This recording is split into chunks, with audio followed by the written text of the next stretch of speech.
ಕರ್ನಾಟಕ ಸ್ಟುಡಿಯೋಗೆ ಸ್ವಾಗತ. ನಾನು ಬಸವರಾಜು. ಮುಖ್ಯಮಂತ್ರಿ ಸಿದ್ದರಾಮಯ್ಯ ಅವರು ಹಾಗೂ ಉಪಮುಖ್ಯಮಂತ್ರಿ ಹಾಗೂ ಕೆಪಿಸಿಸಿ ಅಧ್ಯಕ್ಷ ಡಿ.ಕೆ. ಶಿವಕುಮಾರ್ ಅವರು ದೆಹಲಿಗೆ ದೌಡಾಯಿಸಿದ್ದಾರೆ. ನಿಗಮ ಮಂಡಳಿಯ ಅಧ್ಯಕ್ಷರ ನೇಮಕ ವಿಚಾರ ಇರಬಹುದು, ಜೊತೆಯಲ್ಲಿ ಲೋಕಸಭಾ ಅಭ್ಯರ್ಥಿಗಳ ಆಯ್ಕೆಯ ವಿಚಾರ ಇರಬಹುದು, ಎರಡರ ಬಗ್ಗೆ ಚರ್ಚೆ ನಡೀತಿರಬಹುದು ಅನ್ನುವಂತಹ ಒಂದು ಸುದ್ದಿ ಹರಿದಾಡ್ತಾ ಇದೆ. ಇದೇ ಸಂದರ್ಭದಲ್ಲಿ ಕಾಂಗ್ರೆಸ್ ಹೈಕಮಾಂಡ್ ಒಂದು ಪ್ಲಾನ್ ಅನ್ನ ಮಾಡಿದೆ. ಕರ್ನಾಟಕದ 28 ಲೋಕಸಭಾ ಕ್ಷೇತ್ರಗಳ ಪೈಕಿ ಕನಿಷ್ಠ 20 ಸ್ಥಾನಗಳನ್ನ ಗೆಲ್ಲುವಂತಹ ಗುರಿ ಹಾಕೊಂಡು ಒಂದು ಭರ್ಜರಿ ಪ್ಲಾನ್ ಅನ್ನು ಮಾಡಿದೆ. ಏನದು? 11 ಸಚಿವರ ಸ್ಪರ್ಧೆಗೆ ಹೈಕಮಾಂಡ್ ತಾಕೀತು ಮಾಡಿದೆ, ಒತ್ತಡ ಹಾಕಿದೆ. 11 ಜನರನ್ನ ಸ್ಪರ್ಧಿಸುವಂತೆ ನೋಡ್ಕೊಳ್ಳಿ, ಲಾಭ ಆಗಬಹುದು ಅನ್ನುವಂಥದ್ದು ಹೈಕಮಾಂಡ್ನ ಲೆಕ್ಕಾಚಾರ. ವಿಶೇಷ ನೋಡಿ, 2 ಅಂಕಿಯನ್ನ ದಾಟೋಕೆ ಕಾಂಗ್ರೆಸ್ ತುಂಬಾ ಕಷ್ಟಪಡ್ತಾ ಇದೆ. 24 ವರ್ಷಗಳ ಹಿಂದೆ ಅಷ್ಟೇ 2 ಅಂಕಿಯನ್ನ ಕಾಂಗ್ರೆಸ್ ಪಕ್ಷ ಕರ್ನಾಟಕ ಲೋಕಸಭಾ ಚುನಾವಣೆಯ ಲೆಕ್ಕಾಚಾರದಲ್ಲಿ ನೋಡಿದ್ರೆ ದಾಟಿತ್ತು.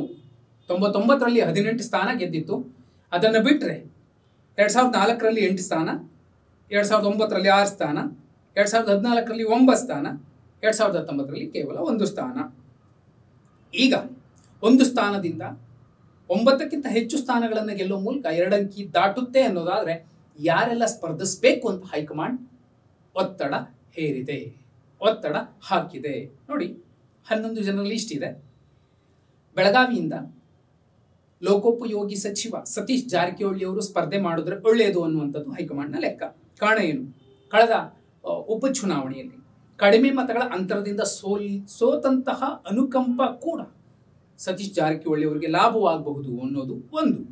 ಎರಡನೇದ್ದು, ಬಿಜೆಪಿಗೆ ಪ್ರಬಲ ಅಭ್ಯರ್ಥಿ ಅಲ್ಲಿ ಇಲ್ಲವೇ ಇಲ್ಲ ಸದ್ಯದ ಮಟ್ಟಿಗೆ.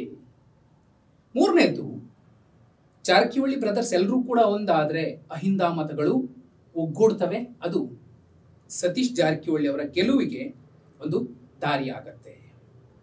ಚಾಮರಾಜನಗರ ಲೋಕಸಭಾ ಕ್ಷೇತ್ರದಲ್ಲಿ ಹಾಲಿ ಸಮಾಜ ಕಲ್ಯಾಣ ಸಚಿವ HC ಮಹದೇವಪ್ಪ ಅವರು ಸ್ಪರ್ಧೆ ಮಾಡಬೇಕು ಅನ್ನುವಂಥದ್ದು ಹೈಕಮಾಂಡ್ನ ಲೆಕ್ಕಾಚಾರ, ಒತ್ತಡ. ಧ್ರುವನಾರಾಯಣ್ ಅವರ ನಿಧನದ ನಂತರ ಒಂದು ಅನುಕಂಪ ಇದೆ. ಆ ಅನುಕಂಪ ಚಾಮರಾಜನಗರ ಲೋಕಸಭಾ ಚುನಾವಣೆಯಲ್ಲಿ ಕಾಂಗ್ರೆಸ್ಗೆ ಸಾಕಷ್ಟು ಹೆಚ್ಚಿನ ಲಾಭವನ್ನ ಬಿಜೆಪಿಗೋಲ್ಸಿದ್ರೆ ಕೊಡುವಂತಹ ಸಾಧ್ಯತೆ ಇದೆ. ಇನ್ನು ಶ್ರೀನಿವಾಸ್ ಪ್ರಸಾದ್ ಅವರು ಸಿದ್ದರಾಮಯ್ಯ ಅವರನ್ನ ಸಾಕಷ್ಟು ಬೈದಿದ್ದು ಒಂದು ಸಾಧನೆಯನ್ನಾಗಿ ಹೇಳ್ಕೋಬೇಕೇ ವಿನಃ ಕ್ಷೇತ್ರಕ್ಕೆ ತಿರುಗಿಯೂ ಕೂಡ ನೋಡಲಿಲ್ಲ. ಆ ಒಂದು ಬೇಸರ ಮಹದೇವಪ್ಪ ಅವರಿಗೆ ಲಾಭ ಆಗಬಹುದು. ಕಾಂಗ್ರೆಸ್ಗೆ ಹೆಚ್ಚಿನ ಮತದಾರರು ಕೈ ಹಿಡಿಯೋದಕ್ಕೆ ಅವಕಾಶ ಆಗಬಹುದು. ಒಂದು ವೇಳೆ ಸುನೀಲ್ ಬೋಸ್ ಅವರು ಅಭ್ಯರ್ಥಿ ಆದರೆ ಕಾಂಗ್ರೆಸ್ಗೆ ನಷ್ಟ ಆಗಬಹುದು, ಹಿನ್ನಡೆ ಆಗಬಹುದು. ತುಮಕೂರಿನ ಲೆಕ್ಕಕ್ಕೆ ಬಂದ್ರೆ ಸಹಕಾರಿ ಸಚಿವ KN ರಾಜಣ್ಣ ಅವರು ಸ್ಪರ್ಧೆ ಮಾಡಬೇಕು ಅನ್ನುವಂಥದ್ದು ಹೈಕಮಾಂಡ್ನ ಒತ್ತಡ. ಅಹಿಂದ ಮತಗಳ ಕ್ರೋಢೀಕರಣ ಆಗತ್ತೆ. ಸಹಕಾರಿ ಸಚಿವರಾಗಿ ಸಾಕಷ್ಟು ವರ್ಚಸ್ಸನ್ನು ಹೊಂದಿದ್ದಾರೆ. ಈ ಹಿಂದೆಯೂ ಕೂಡ ಸಹಕಾರಿ ವಲಯದಲ್ಲಿ ರಾಜಣ್ಣ ಹೆಸರು ಪ್ರತಿಧ್ವನಿಸುವಂತೆ ಆಗಿದೆ ತುಮಕೂರಲ್ಲಿ. ತುಮಕೂರಿನ ಮಟ್ಟಿಗೆ ಮತ್ತೊಬ್ಬ ಸಿದ್ದರಾಮಯ್ಯ ಅಂದ್ರೆ ಅದು KN ರಾಜಣ್ಣ ಅನ್ನುವಂಥದ್ದು ಒಂದು. ಕಳೆದ ಚುನಾವಣೆಯಲ್ಲಿ ನನ್ನನ್ನು ಗೆಲ್ಲಿಸಿದ್ದು ರಾಜಣ್ಣ ಅನ್ನೋದನ್ನ GS ಬಸವರಾಜು ಅವರು ಹೇಳಿದ್ರು. ಅದು ಕೂಡ ಒಂದಷ್ಟು ವಿರೋಧಿ ಪಾಳ್ಯದ ಮತಗಳು ಇವ್ರಿಗೂ ಕೂಡ ಸಿಗತ್ತೆ ರಾಜಣ್ಣ ಅವರಿಗೆ ಅನ್ನೋದಕ್ಕೆ ಒಂದು ಅಂಶ ಅಂತ ನಾವು ಗುರುತಿಸಬಹುದು. ಆದರೆ ಬಿಜೆಪಿ ಬಲಿಷ್ಠ ಅಭ್ಯರ್ಥಿಯನ್ನ ಹಾಕಿದ್ರೆ ವಿರೋಧಿಗಳೆಲ್ಲ ಒಂದಾಗುವಂತಹ ಸಾಧ್ಯತೆಗಳು ಇದೆ. ಮಂಡ್ಯಕ್ಕೆ ಯಾರಾಗಬಹುದು? N. ಚಲುವರಾಯಸ್ವಾಮಿ ಅವರು ಕೃಷಿ ಸಚಿವರು ಅಭ್ಯರ್ಥಿ ಆಗಬಹುದು. ಪ್ರಬಲ ಒಕ್ಕಲಿಗ ನಾಯಕ, ಪ್ರಭಾವಿ ಮಂತ್ರಿ. ಈ 2 ಅಂಶಗಳ ಜೊತೆಲಿ ದಳದಲ್ಲಿ ಒಗ್ಗಟ್ಟಿಲ್ಲ ಅನ್ನುವಂಥದ್ದು ಕೂಡ ಕಾಂಗ್ರೆಸ್ ಅಭ್ಯರ್ಥಿ ಆಗಬಹುದಾದಂತಹ ಚಲುವರಾಯಸ್ವಾಮಿ ಅವರಿಗೆ ಲಾಭ ಆಗಬಹುದು. ಒಂದ್ ಕಡೆ ಪುಟ್ಟರಾಜು ಅವರು, ಮತ್ತೊಂದು ಕಡೆ ಶ್ರೀಕಂಠಯ್ಯ ಅವರು, ಸುರೇಶ್ ಗೌಡರು, ಈ ಮೂವರಲ್ಲಿ ಯಾರಾದರೂ ಅಭ್ಯರ್ಥಿ ಆದ್ರೆ JDSಗೆ ಲಾಭ ಆಗುತ್ತೆ. ಬದಲಾಗಿ ಕುಮಾರಸ್ವಾಮಿ ಅವರು, ದೇವೇಗೌಡರು ಅಂದ್ರೆ ಸ್ವಲ್ಪ ಮಟ್ಟಿಗಿನ ತುರುಸಿನ ಫೈಟ್ ಸಿಗಬಹುದು. ಇದಕ್ಕಿಂತಲೂ ಬಹುಮುಖ್ಯ ಹಿನ್ನಡೆ ಚಲುವರಾಯಸ್ವಾಮಿ ಅವರಿಗೆ ಆಗಬಹುದಾದಂಥದ್ದು ಗೆದ್ದ ಮೇಲೆ 6 ತಿಂಗಳಲ್ಲಿ ತಳಮಟ್ಟದ ಕಾರ್ಯಕರ್ತರನ್ನಾಗ್ಲಿ, ನಂಬಿಕಸ್ಥ ವಿಶ್ವಾಸಿಗಳು ಯಾರಿದ್ರು ಕಾರ್ಯಕರ್ತರು, ಅಂಥವ್ರನ್ನ ಚಲುವರಾಯಸ್ವಾಮಿ ಅವರು ಹತ್ರಕ್ಕೆ ಬಿಟ್ಕೊಂಡಿಲ್ಲ. ಇದು ಚಲುವರಾಯಸ್ವಾಮಿ ಅವರಿಗೆ ಬಹುದೊಡ್ಡ ಹಿನ್ನಡೆಯನ್ನ ತಂದು ಕೊಡಬಲ್ಲದು. ಬಳ್ಳಾರಿ ವಿಚಾರಕ್ಕೆ ಬಂದ್ರೆ B. ನಾಗೇಂದ್ರ ಅವರು ಯೋಜನಾ ಮತ್ತು ಕ್ರೀಡೆಯ ಸಚಿವರು. ಮುಸ್ಲಿಂ ಮತ್ತು ಕುರುಬ ಸಮುದಾಯದ ಮತಗಳ ಕಾಂಬಿನೇಷನ್ ಇವರನ್ನ ಗೆಲ್ಲಿಸಬಹುದು ಅಸೆಂಬ್ಲಿ ಚುನಾವಣೆಯ ರೀತಿಯಲ್ಲಿ. ರಾಮುಲು ಅವರನ್ನ ಸೋಲಿಸಿದ ಅದೇ ಶಕ್ತಿ ಈಗಲೂ ಇದ್ರೆ ನಾಗೇಂದ್ರ ಅವರಿಗೆ ಸಾಕಷ್ಟು ಲಾಭ ಆಗುತ್ತೆ. ಆದರೆ ಸೋತು ಸುಣ್ಣ ಆಗಿರುವಂತಹ ಬಿ ಶ್ರೀರಾಮುಲು ಅವರು ಪುಟ್ಟಿದ್ದಿದ್ರೆ ಈಗ ಅವರಿಗೆ ನಿರ್ಣಾಯಕ ಘಟ್ಟ. ಅವರ ರಾಜಕಾರಣ ಮುಂದುವರಿಬೇಕು ಅಂದ್ರೆ ಈಗ ಗೆಲ್ಲಲೇಬೇಕು. ಆ ಕಾರಣಕ್ಕೋಸ್ಕರನೇ ರಾಮುಲು ಅವರು ಪುಟ್ಟಿದ್ದಿದ್ರೆ ನಾಗೇಂದ್ರ ಅವರಿಗೆ ಕಷ್ಟ ಆಗಬಹುದು. ಹುಬ್ಳಿ ಧಾರವಾಡ ಸಂತೋಷ್ ಲಾಡ್ ಕಾರ್ಮಿಕ ಸಚಿವರು, ವೈಯಕ್ತಿಕ ಚಾರ್ಮ್ ಇದೆ, ಹಣಬಲ ಸಾಕಷ್ಟಿದೆ. ಮರಾಠಿಗರಾಗಿರುವಂತಹ ಕಾರಣಕ್ಕೆ ಸಂತೋಷ್ ಲಾಡ್ ಅವರಿಗೆ ಹಿಂದುತ್ವದ ಮತಗಳು ಕೂಡ ಸ್ವಲ್ಪ ಸಿಗಬಹುದು. ಕೈಯೊಳಗಿನ ಲಿಂಗಾಯತ ಮತಗಳು ಲಾಡ್ ವಿರುದ್ಧ ಒಂದಾಗುವಂತಹ ಸಾಧ್ಯತೆಗಳನ್ನು ಕೂಡ ಇಲ್ಲಿ ನಾವು ತಳ್ಳಿ ಹಾಕುವಂತಿಲ್ಲ. ಕೋಲಾರ ಕೆಎಚ್ ಮುನಿಯಪ್ಪ ಅವರು ಆಹಾರ ಮತ್ತು ಪಡಿತರ ವ್ಯವಸ್ಥೆಯ ಇಲಾಖೆಯ ಸಚಿವರು. ಈ ಹಿಂದಿನ ಚುನಾವಣೆಯ ಸೋಲಿನ ಅನುಕಂಪ ಅವರಿಗೆ ಲಾಭ ಆಗಬಹುದು. ಅಹಿಂದ ಮತಗಳು ಈ ಸಲ ಖಂಡಿತವಾಗಿಯೂ ಒಗ್ಗೂಡಿವೆ, ಜಾಗೃತವಾಗಿವೆ. ಇದು ಮುನಿಯಪ್ಪ ಅವರಿಗೆ ಲಾಭ ತಂದುಕೊಡಬಹುದು. ಒಂದು ಹಿನ್ನಡೆ ಅಂದ್ರೆ ಪದೇ ಪದೇ ಮುನಿಯಪ್ಪ ಅವರೇ ನಿಂತ್ಕೊಂತಾರೆ. ಒಬ್ಬ ಸಾಮಾನ್ಯ ಕಾರ್ಯಕರ್ತನಿಗೆ ಅವಕಾಶ ಮಾಡಿಕೊಡುವಂತಹ ಒಂದು ಗುಣವನ್ನು ಅವರು ಬೆಳೆಸ್ಕೊಳ್ಬೇಕು. ಆ ಒಂದು ವೈಖರಿ ಇಲ್ಲ ಅವರಿಗೆ ಅನ್ನುವಂಥದ್ದು ಹಿನ್ನಡೆ ಆಗಬಹುದು.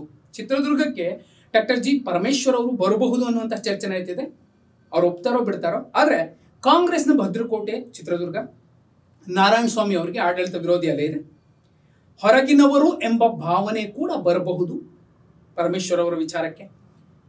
ಪೂರ್ಣಿಮಾ ಶ್ರೀನಿವಾಸ್ ಅವರ ಸೇರ್ಪಡೆಯ ಫ್ಯಾಕ್ಟರ್ ಕೂಡ ಕಾಂಗ್ರೆಸ್ಗೆ ಲಾಭವಾಗಬಹುದು. ಇದು ಚಿತ್ರದುರ್ಗದ ಲೆಕ್ಕ. ಇನ್ನು ಬೆಂಗಳೂರು ಉತ್ತರದ ವಿಚಾರಕ್ಕೆ ಬಂದರೆ ಕಂದಾಯ ಸಚಿವ ಕೃಷ್ಣ ಬೈರೇಗೌಡರು ಸ್ಪರ್ಧಿಸಬಹುದು, ಅಭ್ಯರ್ಥಿ ಆಗಬಹುದು. ಒಕ್ಕಲಿಗ ಮತಗಳ ಕ್ರೋಢೀಕರಣ, ಮತಗಳನ್ನು ಸೆಳೆಯುವಂತಹ ತಾಕತ್ತು, ವೈಯಕ್ತಿಕ ವರ್ಚಸ್ಸು ಕೃಷ್ಣ ಬೈರೇಗೌಡರಿಗಿದೆ. ಎಸ್ ಟಿ ಸೋಮಶೇಖರ್ ಅವರ ಬೆಂಬಲ, ಸಂಪೂರ್ಣ ಬೆಂಬಲ ಕೃಷ್ಣ ಬೈರೇಗೌಡರಿಗೆ ಸಿಗುತ್ತೆ. ಹಿಂದಿನ ಸೋಲಿನ ಅನುಕಂಪ ಕೂಡ ಲಾಭ ಆಗಬಹುದು. ಒಂದು ವೇಳೆ ಬಿಜೆಪಿ ಪ್ರಬಲ ಅಭ್ಯರ್ಥಿಯನ್ನು ಹಾಕಿದ್ರೆ ತುರುಸಿನ ಫೈಟ್ ನಡೆಯುತ್ತೆ. ಸುಲಭಕ್ಕೆ ಕೃಷ್ಣ ಬೈರೇಗೌಡರಿಗೆ ಈ ಕ್ಷೇತ್ರ ಸಿಗುವಂತಹ ವಾತಾವರಣ ಈಗ ಇಲ್ಲ. ಬೆಂಗಳೂರು ದಕ್ಷಿಣಕ್ಕೆ ಬಂದರೆ ರಾಮಲಿಂಗಾರೆಡ್ಡಿ ಅವರು ಸಾರಿಗೆ ಸಚಿವರು. ಬೆಂಗಳೂರಿನ ಕಾಂಗ್ರೆಸ್ ಪಕ್ಷದ ಸಾಮ್ರಾಟ ಯಾರಾದರೂ ಇದ್ರೆ ಅದು ರಾಮಲಿಂಗಾರೆಡ್ಡಿ ಅವರು. ಯಾರ ಜೊತೆಲೂ ನಿಷ್ಠೂರವಾಗಿ ಮಾತಾಡೋದಿಲ್ಲ. ಎದುರಾಳಿ ಪಾಳೆಯದ ವಿಶ್ವಾಸವನ್ನೂ ಗಿಟ್ಟಿಸಿಕೊಳ್ಳುವಂತಹ ಒಂದು special style of politics Ramalinga Reddy ಅವರ ಬಳಿ ಇದೆ. ಆ ಕಾರಣಕ್ಕೋಸ್ಕರನೇ ಅವ್ರಿಗೆ ಲಾಭ ಆಗಬಹುದು. ಪ್ರಖರ ಹಿಂದುತ್ವವಾದಿ ಅಲ್ಲ. ಇವೆಲ್ಲವೂ ಕೂಡ ರಾಮಲಿಂಗಾರೆಡ್ಡಿ ಅವ್ರಿಗೆ ಲಾಭ ಆಗ್ಬೋದು. ಆದರೆ ಹಿನ್ನಡೆ ಆಗುವಂತಹ ಸಾಧ್ಯತೆಗಳನ್ನು ತೇಜಸ್ವಿ ಸೂರ್ಯ ಅವರು ಟೈಟ್ ಫೈಟ್ ಕೊಡ್ತಾರೆ.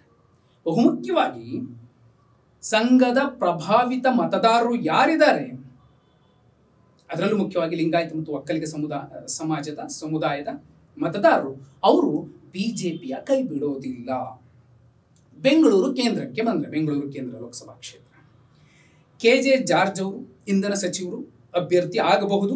ಅಹಿಂದ ಮತ ಹೆಚ್ಚು ಇರೋದ್ರಿಂದ ಜಾರ್ಜ್ ಅವರಿಗೆ ಲಾಭ ಆಗುತ್ತೆ. ಈ ಹಿಂದೆ ಕೂಡ ಸಾಂಗ್ಲಿಯಾನ ಅವರು ಗೆದ್ದಂತಹ ಒಂದು ಉದಾಹರಣೆ ಇದೆ.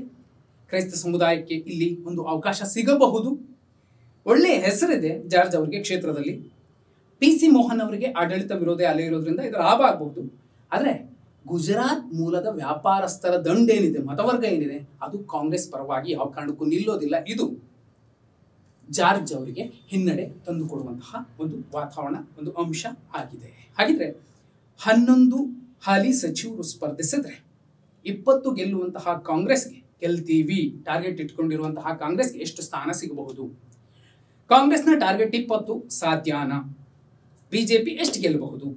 11 ಸಚಿವರು ಅಖಾಡಕ್ಕಿಳಿದ್ರೆ ಕಾಂಗ್ರೆಸ್ ಹೈಕಮಾಂಡ್ನ ಲೆಕ್ಕಾಚಾರ ವರ್ಕೌಟ್ ಆಗತ್ತಾ? ಕಮೆಂಟ್ ಮಾಡಿ.